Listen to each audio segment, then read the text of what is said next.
La estructura de la oración, sintaxis. El objetivo del presente video es dar a conocer cómo se forman las oraciones mediante la combinación de palabras en cada lengua particular y en el lenguaje en general.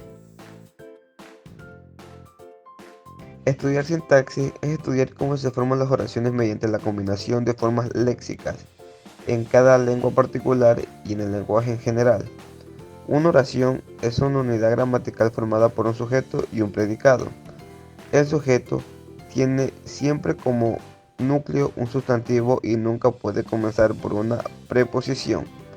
En cambio, el predicado tiene como núcleo un verbo que puede ir conjugado en un tiempo simple o compuesto. Cabe recalcar que ninguna lengua permite que las oraciones se formen mediante secuencias de palabras ordenadas al azar, sino que existen determinadas combinaciones de palabras que son permitidas mientras que otras no lo son. La estructura de la oración constituyente.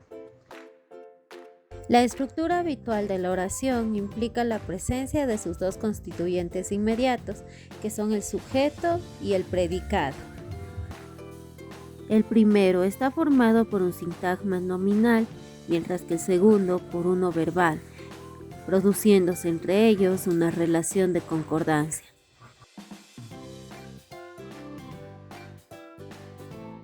El orden de las palabras es relevante para formar oraciones, como por ejemplo, la columna sostiene la casa sostiene la columna. Estas dos oraciones tienen distintos significados porque el orden de los componentes oracionales es distinto. Entonces, si el orden de las palabras no es el correcto, la oración resulta agramatical. En otras palabras, quiere decir que esto infringe algún principio gramatical. Otro ejemplo sería, ella es alto. Esto también infringe la regla gramatical de la concordancia de género. La recursividad. Para ser más específico, aquí no existe un límite para formar una oración. Como por ejemplo tenemos Juan come manzanas verdes, Juan come manzanas verdes y peras maduras, Juan come manzanas verdes y peras maduras enfrente de la casa de su hermano. Entonces no hay límite para poder formar una oración. Criterios para determinar la estructura de constituyentes. Para encontrar los constituyentes de una oración se pueden aplicar la prueba de la movilidad, que dice que solo son constituyentes de una oración las palabras o las construcciones que puedan moverse a otros lugares de la oración. Como por ejemplo, el mejor alumno se sacó un 3. Se sacó un 3 el mejor alumno. El mejor alumno un 3 se sacó. Un 3 se sacó el mejor alumno. Un 3 el mejor alumno se sacó. Los sintagmas, la noción del núcleo. La noción del núcleo es una palabra que lleva la información relevante dentro de la unidad, que en estos casos se le conoce como núcleo nominal.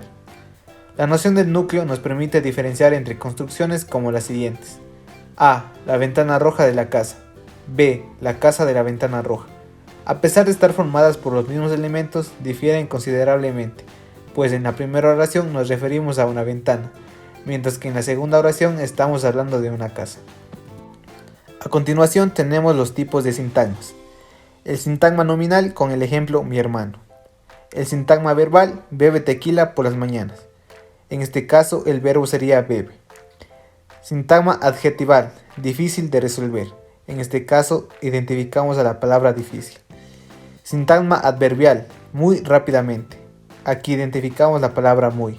Finalmente tenemos el sintagma preposicional con la palabra entre, con el ejemplo entre los árboles. Para comprender más el tema es necesario basarnos en los diagramas sintagmáticos. Estos árboles tienen una ventaja que nos permiten mostrar qué elementos en la oración modifican o son modificados por los otros elementos. Por tal razón, aquí podemos identificar cada tipo de sintagma que influye en la construcción de la oración. Reglas de la reescritura sintagmática. Las reglas de la reescritura sintagmática permiten representar los sintagmas de una forma concisa e informativa. Las reglas de la reescritura sintagmática nos ofrecen información acerca de los elementos oracionales, información acerca de la estructura oracional, información acerca de la posible ambigüedad de las oraciones. Como siguiente tema tenemos el componente léxico, subcategorización. Estas oraciones parten porque necesitan un verbo que requieren una cierta información. Aquí interviene lo que es el lexicón, que es un diccionario mental que junto con las reglas de la reescritura nos aporta la información necesaria para formar estructuras sintácticas que sean completas y que estén formadas correctamente. Ahora tenemos las transformaciones. Transformación es una regla de movimiento que cambia la posición de constituyente sintáctico y lo traslada a una posición de componente. Para ello hay varios tipos de transformaciones, que es la eliminación, en donde se elimina el sujeto, la inserción, donde se incluyen los pronombres críticos, la transposición o movimiento, donde cambian de orden los componentes de la oración. Hacia una teoría más general, la X con barra. El principio de la edocentricidad en la teoría de la X con barra nos asegura la proyección máxima, sea una proyección de alguno de los elementos contenidos en la proyección. El sintagma nominal es una estructura que tiene un sustantivo, un pronombre o una palabra sustantivada, como núcleo o elemento de mayor jerarquía.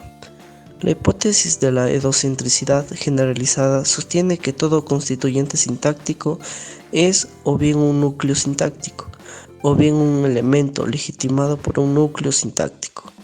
Entre estos últimos estarían los complementos, los adjuntos y los especificadores. El orden de constituyentes en español. Como primer punto tenemos el orden gramatical de la oración en español. La oración o frase por su forma o estructura básica consta de dos miembros, sujeto y predicado. La construcción sintáctica es la que ordena los elementos de la frase según su función gramatical. Del predicado forman parte del verbo, el complemento directo, el indirecto y el circunstancial. Dentro de los órdenes de palabras, es objeto principal de interés el orden de los constituyentes de una oración, es decir, el orden relativo del sujeto, el objeto y el verbo. El orden de los complementos, que son los adjetivos, numerales, demostrativos, posesivos y adjuntos, de un sintagma nominal y en el orden de los adverbiales. La oración en español. La oración es el conjunto de palabras ordenadas de manera que tengan sentido completo. La oración está formada por un sujeto y un predicado. El sujeto es la palabra o el grupo de palabras de las que se dice algo. El predicado es la palabra o el grupo de palabras que expresan lo que se dice el sujeto. La oración simple, definición y clasificación. Como definición tenemos, las oraciones simples son aquellas que tienen una sola forma verbal y por tanto un solo predicado. El único elemento necesario de la oración simple es el verbo en forma personal. Junto al verbo pueden o no aparecer otros elementos, sintagmas nominales o adverbiales. Una oración simple es la que tiene un solo verbo o una perífrasis verbal. Las oraciones simples se pueden clasificar atendiendo a tres criterios diferentes: la estructura sintáctica, la diatesis y la morfología, la modalidad y la naturaleza semántica del predicado.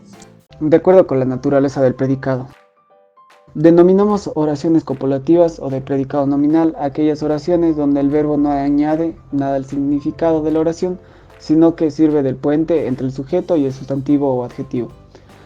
Estas se caracterizan por la presencia de un verbo copulativo, que es ser, estar, ponerse, quedarse, mantenerse. Un ejemplo de este sería: María es abogado y ella está cansada.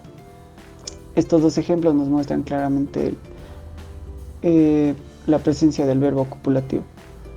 Como vemos, estas oraciones suelen estar formadas por un sujeto, un verbo copulativo y un constituyente nominal, adjetivinal, preposicional u oracional, al que denominamos atributo. Cuando el atributo es un EDCN precedido o un determinante, resulta difícil establecer la diferencia entre el sujeto y el atributo. Un ejemplo de este sería: Guillermo es el jefe, y otro ejemplo: el jefe es Guillermo. Los predicados verbales, a diferencia de los nominales, expresan estados o actividades en las que participa el sujeto. Atendiendo a los núcleos de dichos predicados, podemos separar las oraciones en transitivas e intransitivas. Los verbos transitivos, por otro lado, son aquellos que pueden aceptar un complemento directo. Por ejemplo, escuchamos la radio por las mañanas. Otro ejemplo, enciende la luz por favor, y otro ejemplo sería pienso que esto es ridículo. Denominamos verbos intransitivos a aquellos que no requieren ningún complemento, aunque pueden aparecer con uno o más modificadores no argumentales. Un ejemplo de este sería María estuvo durmiendo toda la noche. Otro ejemplo, Paco vivió en Lowa, y el ejemplo número 3, llegaron a las 3. Tenemos algunos usos del se en español. No es difícil darse cuenta que una de las unidades más difíciles de analizar el español es el se. Ya hemos visto en la sección anterior que aparece tanto en oraciones impersonales como en oraciones reflexivas, recíprocas y pasivo-reflejas. Los ejemplos que les voy a mostrar a continuación es comí una hamburguesa. Aquí se le puede agregar me comí una hamburguesa. El ejemplo B, comió una hamburguesa, y de esta sería se comió una hamburguesa. En el ejemplo C, ella tomó el café, y de esta forma sería ella se tomó el café. También podemos analizar en este cuadro algunos usos del se. Algunos ejemplos sería se reflexivo, se recíproco, se impersonal, se dativo de interés, se pasivo reflejo, se médico, se léxico. La oración compuesta, definición y clasificación. Las oraciones simples pueden combinarse para formar unidades mayores a las que denominamos oraciones compuestas. Esta combinación se realiza mediante dos procedimientos recursivos, la cual es coordinación y subordinación. La coordinación, cuando las oraciones son independientes entre sí. Un ejemplo de este sería Pedro canta tangos mientras María baila guarachas. La subordinación, cuando una de las oraciones carece de autonomía estructural y depende de la otra. Ejemplo, Pedro lee el libro que le regaló Luis.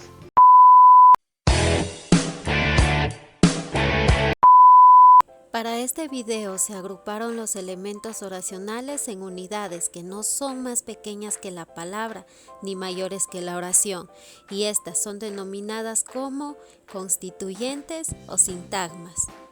Son llamadas así porque pueden desplazarse de su posición original en la oración, ya que pueden servir como una respuesta aislada para una pregunta y pueden ser sustituidos además por una palabra única.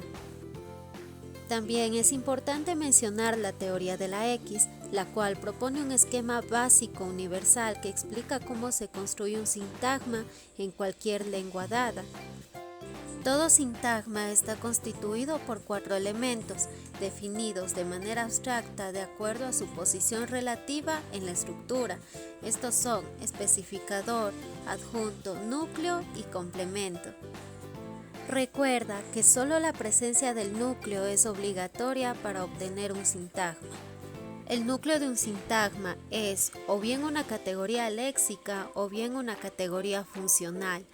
Todo sintagma hereda las propiedades de su núcleo, de ahí a que los sintagmas se combinan entre sí. Es gracias a estos mecanismos que podemos explicar cómo un hablante es capaz de producir nuevas oraciones que jamás nadie ha producido y puede entender oraciones que jamás ha oído con anterioridad. Muchas propiedades sintácticas generales del español se derivan de 2 hechos básicos. Así, tenemos que el español es una lengua de sujeto nulo que nos permite, por un lado, eliminar el sujeto de la oración y por el otro, usar un orden parcialmente libre de constituyentes. A su vez, en el español, los especificadores proceden al núcleo del sintagma y los complementos los siguen.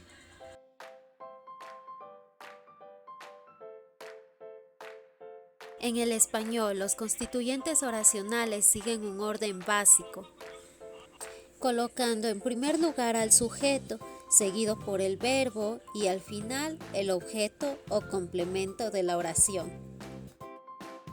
Por último, recordemos que en el español las oraciones se clasifican en simples o compuestas, dependiendo de si constan de uno o más predicados. Mientras las simples se clasifican de acuerdo a la actitud del hablante, las compuestas son de dos tipos, coordinadas y subordinadas.